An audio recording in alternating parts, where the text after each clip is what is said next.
Hi, we're third graders from Newport Heights, and we're here to learn more about City Hall. So let's head on over to council chambers. Councilmember Lee. We have a type of government, it's called a city manager, city council government, which means we have the city manager hired by the city council to operate the city. We make sure to keep Bellevue safe, and we want a friendly community to live in and have people visit. So how many of you think you're a leader? Can you raise your hand if you think you're a leader? We do a lot of listening. A good leader listens. And we think about, here's what the community wants, what's best for everybody, and what's the best path to get there. My name's Kyle Stannert, and I'm the assistant city manager and also serve as the city clerk for the city of Bellevue. In the city clerk's office, the role of the city clerk is something that when I was in third grade, I didn't know what a city clerk was.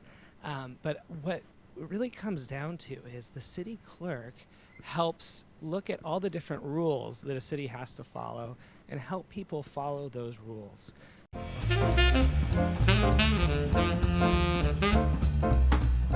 All right, everybody, so now we're going to talk about parks and community services. I understand you want to ask questions first. So who'd like to ask a question about parks first? Hi, my name is David, and my question is, what's the process for creating a new park in Bellevue? It really comes down to people wanting to have an open space. Bellevue is known for its parks and open space system. We've got over 2,800 acres, which is a lot of acres of parkland. And each of the parks were actually created kind of a different way. In some cases, there's property that becomes available that the Parks Department looks at, the city looks at, and says, that would be a great little piece of land to put aside so that people can come and enjoy some open space in the middle of our growing city. Another way, and actually this is kind of cool, so today we have a skateboarding demonstration. And the first skate park actually started because a group of students back in 1992-ish decided that they would like to have a skate park. And so they got together and they had a bunch of meetings and they said, we really want a skate park. How can we get a skate park? So they actually went together, about 100 teenagers at the time, went to the city council and said, we need a skate park. Would you help us build a skate park? And 2 years later, the first skate park in Bellevue and one of the first skate parks in the whole state opened.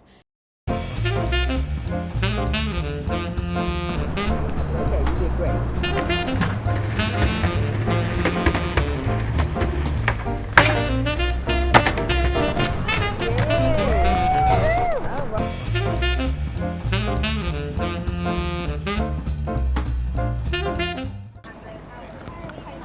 Hi everyone, how are you guys doing today?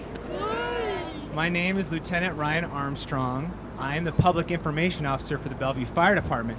So what my job is, I talk to the media when there's a serious call and help out with all the public relations event like this is going on today. Now I understand you guys have some questions for me. So who's gonna go first? How many firefighters work for Bellevue currently? So we have 199 firefighters that actually run calls. So in the city of Bellevue, there's 199 people. Can you tell us the hours you work? The like hours your of- shift? Yeah, Your shift. the firefighters work 24 hours. So they start at 8 a.m. So all three here, they started at 8 a.m. this morning, and they won't get off for another 22 hours at 8 a.m. the next day. So they work long hours together. Everything is designed to be quick. So we have zippers on our boots. And see how his pants are rolled all the way down? We have that. So look how quickly they come up. Just for that reason. So he puts on his pants. And I want you to think of these just like oven mitts at home. Have you ever seen mom or dad put their hand in the oven and they have that oven mitt on? This is kind of like a bigger version of that to protect us inside of a fire. You put that chin strap around so his helmet doesn't fall off.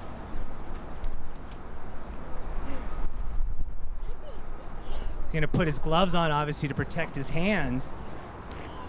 I want everybody to come up. Can you give him a high five? Everybody come and give him a high five. All right.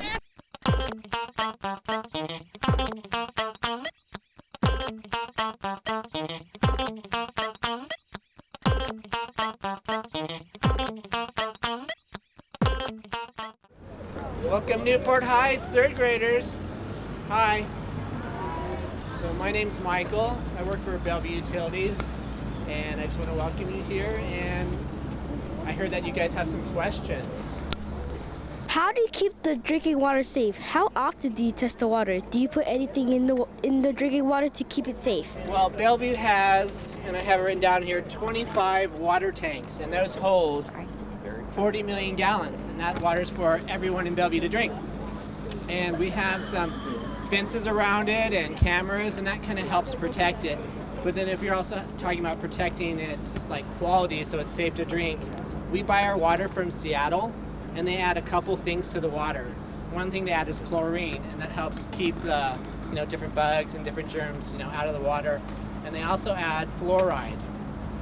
Now I have some other friends here from Bellevue Utilities, so we're gonna have Nate and crew talk about the wastewater system. So that's, remember, when every time you brush your teeth or take a bath or wash dishes, all that dirty water goes away. These guys take care of that.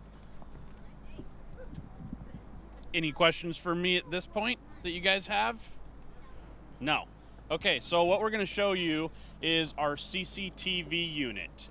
That's closed circuit television. Basically what we use is these little robots here, as you can see, let everybody see. We use these robots to go down the pipes. So we have pipes all underneath the streets of Bellevue, and we use these robots to visually see what's inside the pipes and if there's any issues.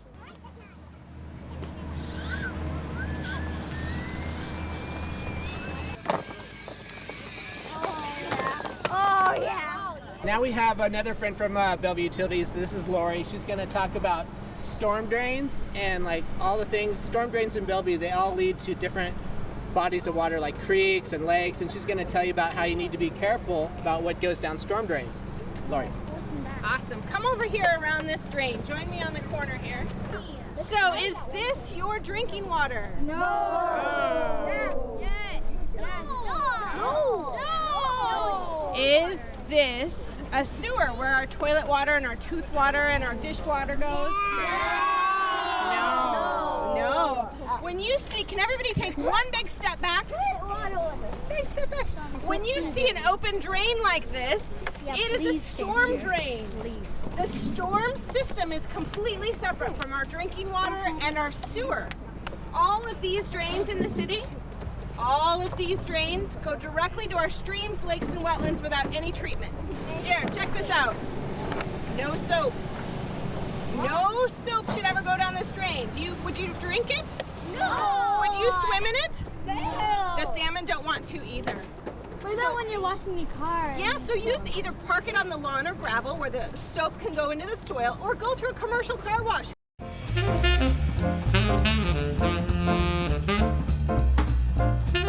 Basically, the transportation department does three things.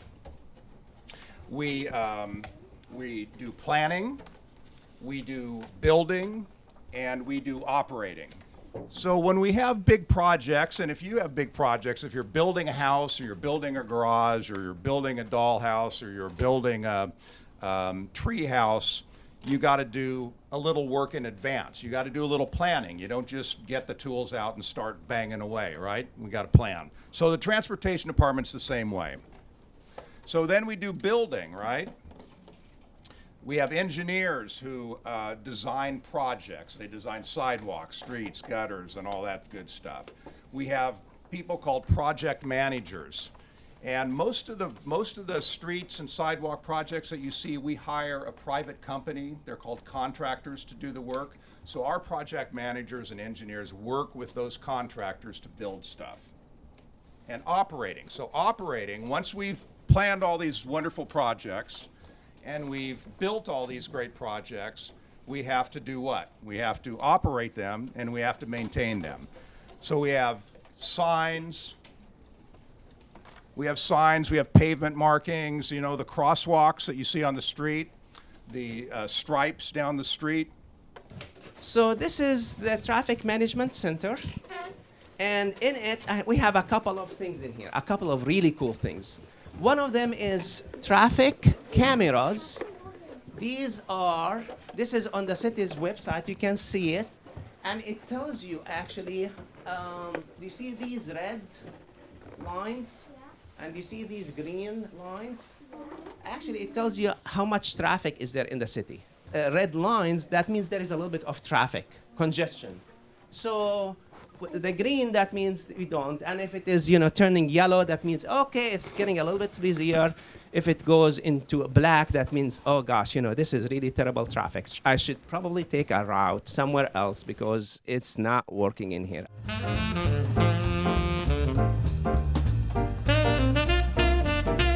This is some of the functions that happen in planning. We actually have a very diverse department because we do a whole bunch of different things. In fact, I say if you ever want to if you can't decide what you want to be when you grow up, you might want to be a planner because you get to kind of dabble in a lot of different areas. So planners can be in the planning department, which focuses on land use, or they can be in the transportation department that focuses on streets and cars and buses and bikes. They can also be in the parks department and plan for parks. So it's kind of a fun thing. Within our planning department, we have a strategic planning division, and that's where we look at trends and think about the future and try to predict what might happen in the future if we were to change. And then there's another part of the planning department that focuses on getting information from you guys in the neighborhoods and finding out what your concerns are and what your dreams are for the future. To start out with, does anyone have any questions about the police department? Yeah. What type of vehicles do you use in the Bellevue Police Department? We have two different kinds of vehicles. We have the old Ford Cruisers, the Crown Victorias that you probably see all the time, and then we have the new cars, which are Ford Explorers, and we'll show you both of those when we go down to the garage. How many police officers are there in Bellevue? 220. How many police dogs are there in Bellevue? How many dogs? We have 3 dogs.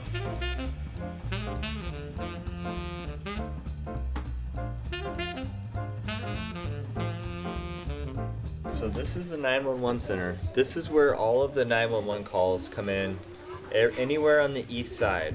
So pretty much 911 in this room, if you dial 911 anywhere between Bellevue and the summit of Snoqualmie Pass, it's going to go into this room. And so what these people are doing is they have different screens that will tell them exactly where people are, whether they're calling from a cell phone or whether they're calling from a house or a business. It'll tell them exactly where they need to send help to. So that help could be a fire engine, it could be an ambulance, it could be a police car. So they have to figure out what kind of emergency it is, and then what kind of help they need to send and how fast they need to send it.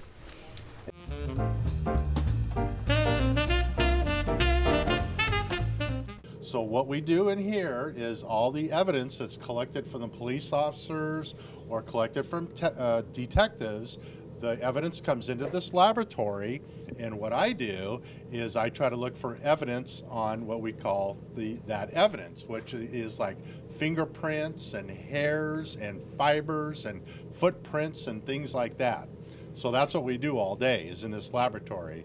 There's all sorts of different types of laboratories. You may have heard of DNA laboratories from TV and things like that. This is what's called a physical evidence laboratory. So what I do is I look for all the physical evidence that I just described to you, which is like mostly fingerprints, but I look for handwriting analysis and all sorts of things, whatever they need. You can see everything in your So what I do is I look for things that people cannot normally see with the naked eye, and I try to make them visible to the naked eye.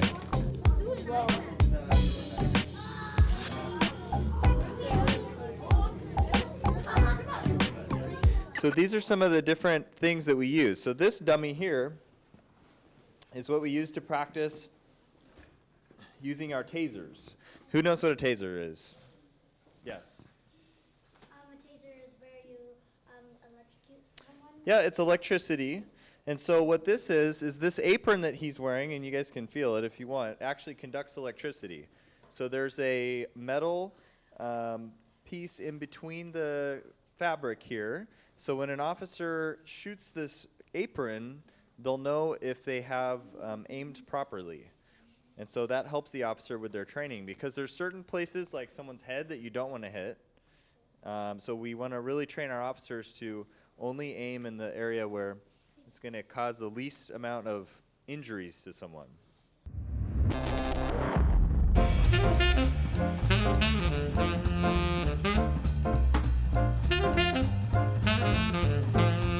So these are the motorcycles that our officers ride. You might have seen them out riding in the rain or in other places. So these are really heavy motorcycles. These weigh about 800 pounds. Yeah, and if they fall over, the officer has to be able to pick it up. So that's part of the training that they have to go through. So the officers that ride these are really good at maneuvering these through traffic in different places, because these bikes can get, like if there's an accident and there's traffic backed up, these officers can get there a lot quicker than a patrol car. So they have a radar up here at the top that tells them how fast cars are going. They have a GPS here, so when they're in other cities, maybe like helping the president get to somewhere he needs to go, they know where to go. They've got a police radio here. And then they have different lights.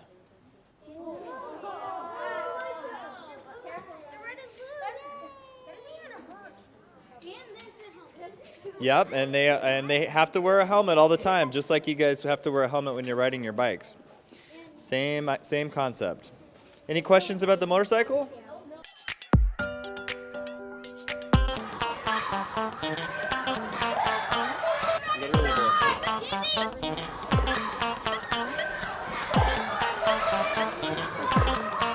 One, two,